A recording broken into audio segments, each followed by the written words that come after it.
Bueno, hoy un episodio relativamente especial de Mixio. Vamos a tratar dos cosas. Vamos a centrarnos en acontecimientos, noticias, novedades de dos compañías. La primera de Facebook, cosas que han ocurrido durante los últimos días, y también de Xiaomi, que han ocurrido, de nuevo, cosas muy importantes. Pero antes, pediros perdón porque este episodio ha llegado un par de días tarde, porque me dio un golpe bastante estrambótico hace un par de días y no he conseguido sacar tiempo para ponerme.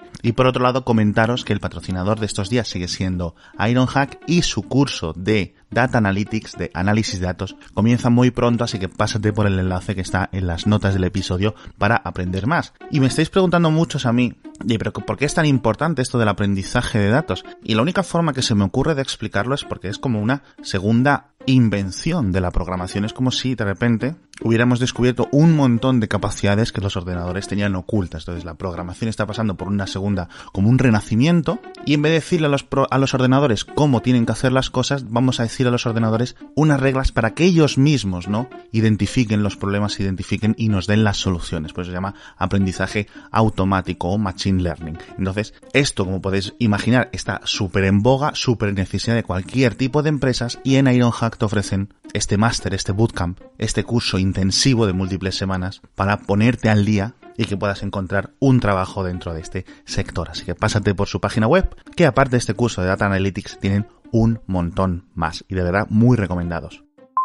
Bueno, y vamos a comenzar con Facebook porque tenemos varios temas complicados que comentar. Vamos a ver si no nos alargamos mucho porque se han juntado bastantes temas esta semana. El primero que me gustaría comentar es que Facebook, después de años de presión, ha decidido eliminar 5.000 categorías o categorizaciones más que podían utilizar los anunciantes para determinar quién recibía, quién veía los anuncios que ellos ponían. Este tipo de categorizaciones pues van desde cosas sencillas a, por ejemplo, que los anuncios los vean mujeres, que los anuncios los vean hombres, que los vean gente de edad de 25 a 45, de 65 o más, menores de 18, que lo vea gente de Madrid, que lo vea gente de México, que lo vea gente de quien sea, ¿no? Categorizaciones típicas de anuncios de Internet. ¿Cuál es el problema? Bueno, pues que muchas de estas categorizaciones tenían trampa.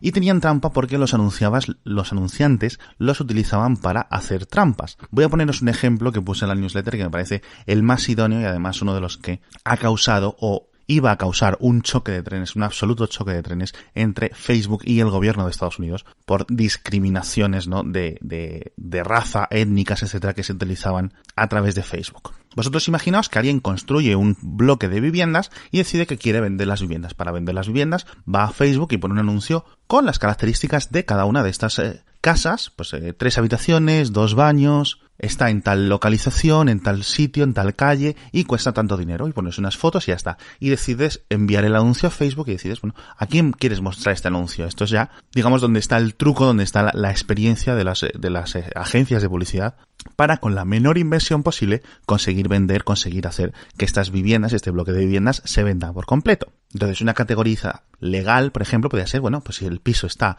en la Ciudad de México, mostrarlo a gente que viva en la Ciudad de México. El principal problema con estas categorizaciones es que este mismo bloque de viviendas se podría decir, oye, no quiero que haya afroamericanos, no quiero que haya negros, no quiero que haya musulmanes, no quiero que haya un montón de razas, de etnias, de diferentes, digamos, líneas que no querías que estuvieran o que vieran estos anuncios, para que al no ver estos anuncios no compraran los pisos o no compraran tu producto. Entonces, obviamente, hace años en Facebook era un producto tan básico que podías literalmente decir, no quiero gente de etnia tal. Y Facebook te dejaba hacer esto. Facebook rápidamente lo eliminó, esto fue un escándalo bastante grande en 2016, pero claro, seguían las mismas categorizaciones trampas, ¿no? Es decir, los anunciantes básicamente se adaptaron y de ahí las nuevas 5.000 eliminaciones de estas categorías. Entonces, por ejemplo, volviendo al tema de que decía de las newsletters, si no quieres anunciar esta casa, por ejemplo, a musulmanes, tú no podías seleccionar excluir de este anuncio gente que sea musulmana y Facebook no se lo muestra.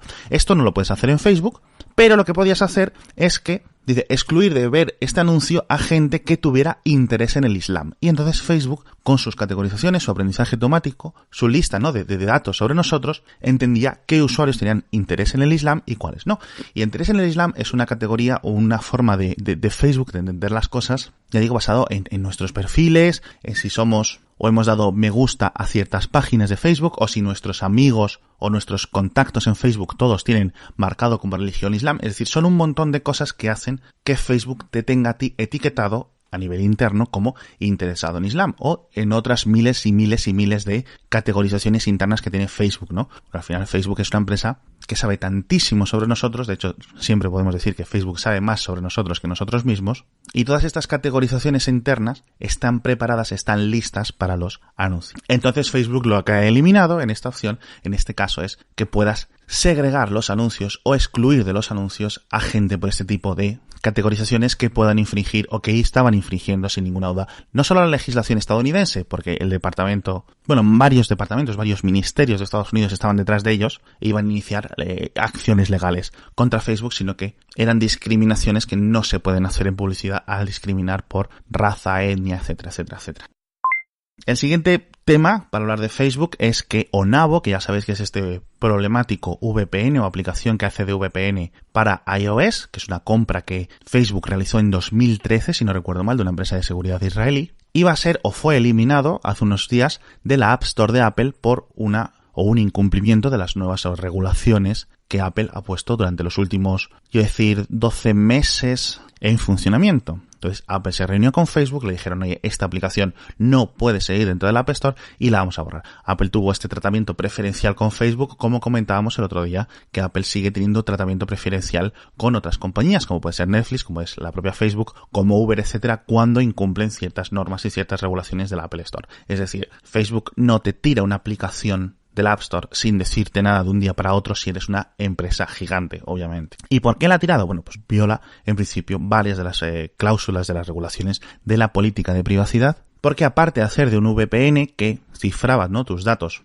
a través de los servidores de la propia Facebook, es decir, toda tu conexión pasaba a través de unos computadores que analizaban el tráfico, ¿no?, para extraer información sobre ti, pero claro, te daban a ti un servicio de VPN. Mejor o peor, pero al menos era un VPN gratuito que te permitía, digamos, camuflar tu conexión real con respecto al mundo. ¿Cuál es el problema? Pues que además de toda esta información que capturaba, era capaz de medir qué aplicaciones estabas o tenías instaladas en tu iPhone, la localización constante en la que estabas, qué horas te conectabas, etcétera. Todo esto, Facebook obviamente lo guardaba y lo utilizaba para incrementar, digamos, nuestros perfiles de datos internos que tienen sobre nosotros, como hemos comentado en la anterior noticia. Entonces, Apple, ya digo, después de muchos años de permitir que Onavo estuviera en la tienda de aplicaciones, ha decidido que ya basta de violaciones de privacidad, y aquí mi única queja al respecto es que esto se debería haber hecho hace muchísimos años. ¿Por qué Apple ha esperado hasta verano de 2018 para expulsar esta aplicación de la App Store? Es una cosa que nunca sabré, porque el caso de Onavo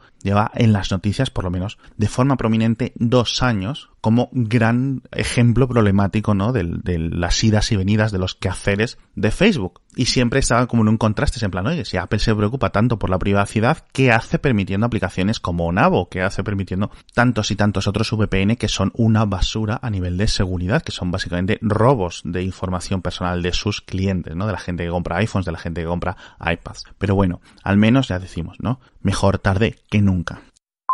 Cambiando de tema, pero siguiendo en tema de Facebook, Facebook está preparando un asistente, que eso ya lo sabemos, un asistente virtual, con aparentemente nombre en clave Aloha. ¿Cómo va a ser este asistente? ¿Va a ser en plan Siri? ¿Va a ser en plan Cortana? ¿Va a ser en plan Alexa? ¿En plan Google Assistant? No lo sabemos. De momento, parece claro que va a estar incluido dentro de la propia Facebook como plataforma principal, como de Messenger, y va a ser en cierto sentido la heredera de M, que fue este asistente virtual que Facebook utilizó, empezó a programar o a hacerlo visible, no en 2015, 2016, si no recuerdo, pero que tampoco tuvo mucho éxito. Facebook siempre dijo que M era una especie de prueba, de beta, y así ha sido. Entonces, esperamos que este Aloha vaya a estar incorporado en los altavoces con pantalla que Facebook está preparando para finales de año, que han sido filtrados, ¿no?, o sus planes han sido filtrados por la prensa desde los últimos meses, algo que ya hemos comentado en Mixio en otras ocasiones, y yo me imagino que este Aloha vendrá incorporado a estos altavoces o estos altavoces inteligentes. Pero otra posibilidad podría ser que todo esto también estuviera remezclado con algún tipo de software extra en sus plataformas de Oculus, de realidad virtual, de realidad aumentada, como elemento de ayuda o como elemento de la propia interfaz, ¿no? Vamos a ver en qué queda la cosa, porque hay muchos temas en los que Facebook parece que no quiere quedarse atrás dentro del campo de la asistencia virtual, etcétera. Vamos a ver luego, por cierto, si el público lo acepta o no, porque vamos a ver, tanto Google como Facebook son 2 aspiradoras de datos, pero Google de momento ha sabido mantenerse pero Facebook de momento no ha sabido equiparar o separarse, ¿no? Es decir, la gente sabe que Facebook vive y aspira a sus datos para ofrecer mejor publicidad, etcétera, etcétera, etcétera. Y la gente no es tan consciente de que Google hace lo propio para mostrar sus anuncios. Con lo cual yo creo que Facebook va a tener un mayor problema a la hora de coger y decir, oye, gástate 300 euros para poner este altavoz inteligente dentro de tu hogar que va a estar escuchando todo lo que haces y todo lo que tu familia dice, porque es muy inteligente y te va a permitir hacer muchas cosas. Cuando realmente la gente ya está muy preocupada de que Facebook les escuche, aunque sea falso, con todo este mito de que, es que Facebook nos escucha con los micrófonos, porque es que el otro día estuve hablando de motos con mi primo y al día siguiente vi un anuncio de una moto en no sé qué página web de Instagram. Cuando Facebook y la propia ciencia, la propia tecnología ha demostrado que hacer ese tipo de escuchas y de vigilancia a estos niveles es casi imposible, directamente imposible. Pero la gente se lo cree, la gente lo asume. Entonces, si le dices, mete un micrófono de 300 euros en tu casa que escuche todas las conversaciones, la gente, yo creo, en principio, creo que se va a asustar y que no debería tener mucho éxito. Vamos a ver cuál es el giro que Facebook hace dentro de este sector, pero de momento vamos a tener que esperar.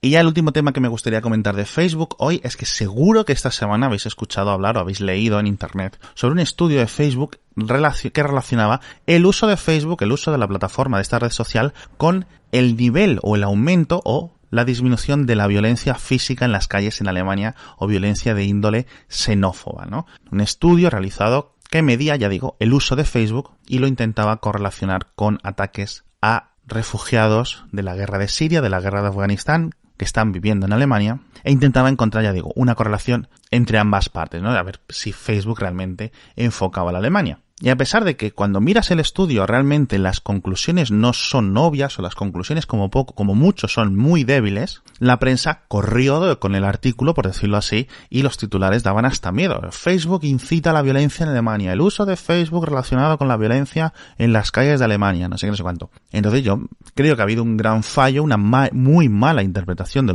los hallazgos de este estudio, y os animo a todos que os paséis por el enlace que os dejo en las notas del episodio para que veáis que el análisis de este estudio ha sido bastante poco robusto. No es que sea un mal estudio, simplemente es un estudio que se ha quedado como a la mitad y que el propio autor o autores del estudio han salido en contra de estos titulares que la prensa ha cogido, bien, pues a lo mejor porque es agosto o bien porque... Pero me parece injusto, ¿no?, acusar a Facebook de lo que Facebook parece que no ha tenido caso. ¿Cómo se ha realizado este estudio para acabarlo? Pues básicamente han medido el uso y las interacciones de usuarios nacionales de Alemania en la página de Nutella, el dulce de cacao famoso en el mundo entero, y medían cuántos usuarios de cierta página, de esta página de Nutella eran de una determinada zona y cuántos me gusta, cuántos comentarios, etcétera. Digamos, la actividad en general de esos usuarios, de esos ciudadanos en la página de Nutella, porque obviamente Facebook no les ha dado acceso a los datos de todos sus ciudadanos de Alemania, y lo intentaban correlacionar con el número de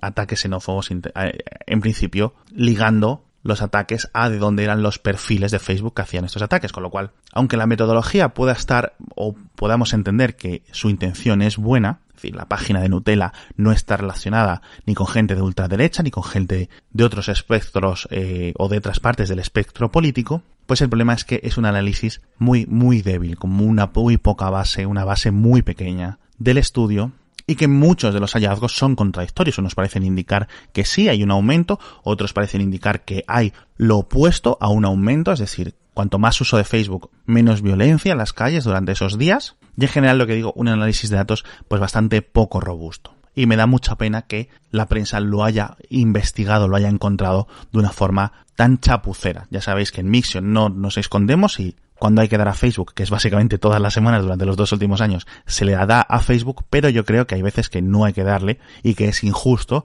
y yo creo que en este caso la prensa le ha dado a Facebook de forma injusta con un estudio que encima no afirma lo que dicen estos titulares.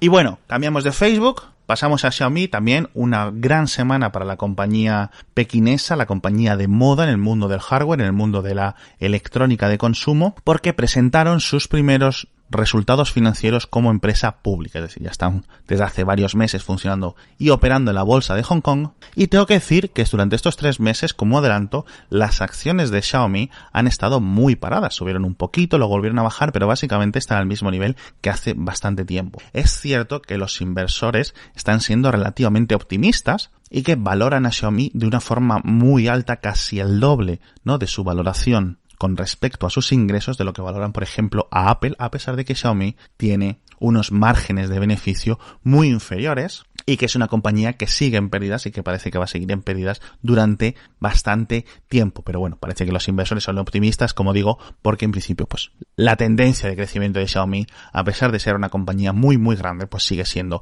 alta, ¿no? Básicamente lo que hemos comentado en otras ocasiones, es la única compañía de smartphones que está creciendo de forma muy agresiva en 2017 y en 2018, así que todos los inversores van a correr a poner dinero en sus acciones. Pero bueno, ¿qué datos hemos visto en sus datos financieros de estos últimos 3 meses? Pues algunos muy importantes. El primero es que tiene 207 millones de personas utilizando sus sistemas operativos en sus smartphones. Esto es una cifra muy alta. No significa que ha vendido 207 millones de smartphones. No, ha vendido muchos más. Significa que hay 207 millones de personas que utilizan MIUI o MIUI, o como queráis decirlo, que es la versión de Android de Xiaomi. Y esto es una cifra un 33% más alta que hace un año. Es decir, hace un año eran como unos 150 millones y ahora ya son más de 207 millones. A estos 207 millones, además, hay que sumarle otros 30 millones que utilizan su asistente virtual, que no me vais a obligar a que lo pronuncie, porque es una palabra en chino súper rara en mandarín y no sabría decirla. Pero bueno, ya digo, 30 millones de personas utilizan su asistente virtual, tanto en los altavoces inteligentes de Xiaomi, que vende bastantes, aunque bueno, lejos de lo que vende Amazon, lejos de lo que vende Google, y también incorporada dentro de los propios móviles de la compañía. Para poner estos 207 millones en perspectiva, ¿cuánta gente hay utilizando Android? Pues se estima que unos 2.300, 2.500 millones de personas, con lo cual una de cada 10 personas más o menos que utiliza Android en todo el mundo utiliza un móvil de Xiaomi, que es bastante importante, y por esto, en comparado, por ejemplo, con Samsung creo que las cifras rondan entre los 700 y los 800 millones, con lo cual Xiaomi aún está un poco lejos de la base de instalación de Samsung, que aún está 3 veces, 4 veces superior. Ya digo, depende de las estimaciones, aunque no tengo números clave. No te sé decir, bueno, pues Samsung tiene 730 millones de usuarios activos, ¿no?, entre sus smartphones. No lo sé porque Samsung no revela estos datos, pero ya digo, estoy casi seguro que está entre los 700 y 800 millones.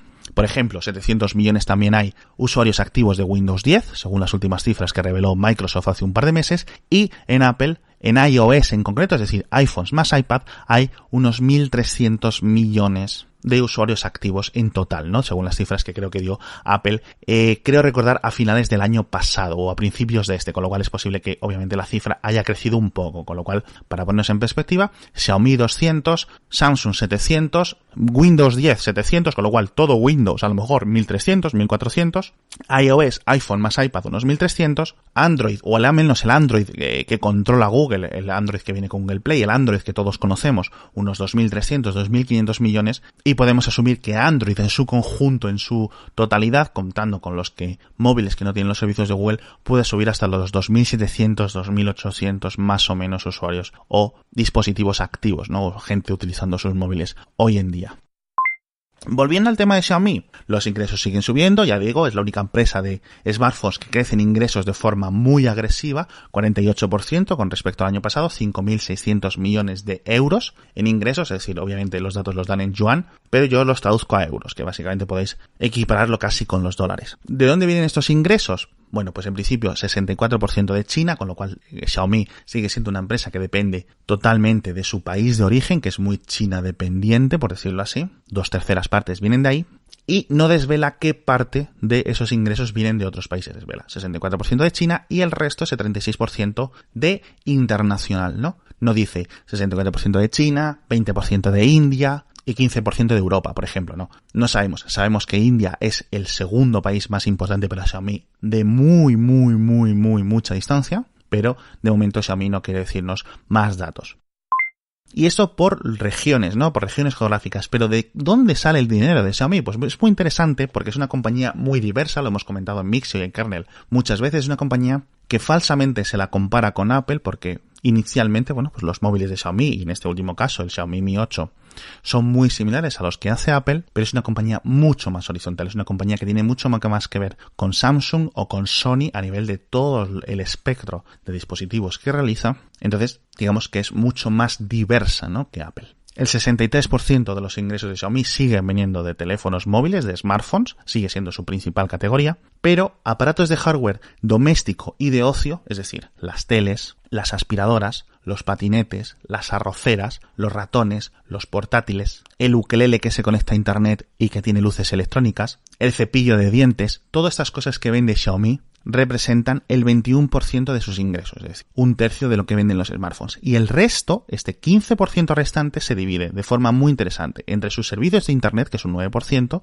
es decir, su tienda de aplicaciones, porque obviamente Xiaomi tiene su propia tienda de apps en China, y los usuarios que se compran un Xiaomi en China no utilizan Google Play, utilizan la tienda de Xiaomi, su servicio de streaming de música, su servicio de streaming de vídeo, etcétera, etcétera, etcétera. Eso produce el 9% de los ingresos. Y por último, la publicidad que genera Xiaomi o que gestiona Xiaomi produce este 4 o 5% restante de ingresos. Obviamente, como todos sabéis, Xiaomi tiene su propio navegador y entre su propio navegador, su propia App Store, un montón de cosas, gestiona una publicidad bastante interesante que les permite capturar un 5%. Obviamente estos dos últimos puntos, tanto en servicios de internet como la publicidad, son donde tiene unos márgenes de beneficio mucho más altos y son los que Xiaomi quiere potenciar al futuro. Es decir, Xiaomi es una compañía que siempre ha ido de cara. Vamos a vender hardware a precio de costa, a precio de arriba, es decir, si un smartphone nos cuesta 300, ponerlo en tu casa lo vamos a vender a 302 euros y vamos a sacar los ingresos con el uso que tú le des a este smartphone, con el uso que tú le des a esta televisión, con el uso que tú le des a este aspirador, ¿no? Entonces, todo lo que quiere Xiaomi es vender lo más posible de hardware para poder capturar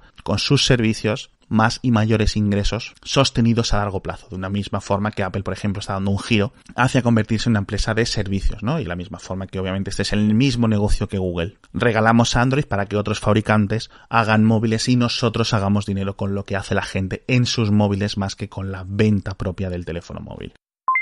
Entonces, poco más. Yo he sacado la calculadora viendo los ingresos trimestrales de estas últimas departamentos, tanto de internet como de servicios de Xiaomi, de publicidad y servicios, y me sale que, comparado con los usuarios que te decíamos al principio, de 207 millones, me sale que Xiaomi ingresa unos 10 euros al año más o menos por cada usuario, que me parece una cifra bastante interesante y además que está creciendo mucho, porque obviamente aquí de estos 10 euros Xiaomi cada trimestre se va quedando un mayor porcentaje. No sé si está ya creo que en el 50, 60, 70% de ingresos, con lo cual esto es dinero que le sale casi gratis, ¿no? Por decirlo así, a Xiaomi y que es del dinero en el que ellos pueden coger y reinvertir en la propia empresa porque es la única parte de la compañía que realmente da beneficios. Es decir, no, de nuevo, repito, no consiguen beneficios vendiendo móviles, ni vendiendo arroceras, ni nada, lo consiguen de estas últimas vías, de cuando la gente usa sus móviles, de cuando la gente usa sus arroceras. Y bueno, hasta aquí más porque me he alargado muchísimo hablando de estos dos grandes temas, de estos dos grandes casos empresariales o temas tecnológicos que no he podido comentar durante la semana pasada. Me dejo el tema del Xiaomi o del Pocophone F1, que seguro que muchos ya sabéis lo que es, porque lo vamos a comentar en el próximo episodio, uno de los dos próximos episodios, porque ahora llega la presentación europea del dispositivo y lo comentaremos más a fondo. Así que muchísimas gracias a todos por escuchar el episodio y hasta el próximo.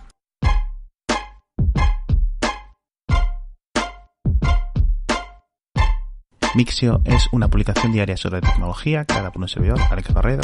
Suscríbete en mix.io y recibe todas las mañanas un correo electrónico con los mejores enlaces tecnológicos del día.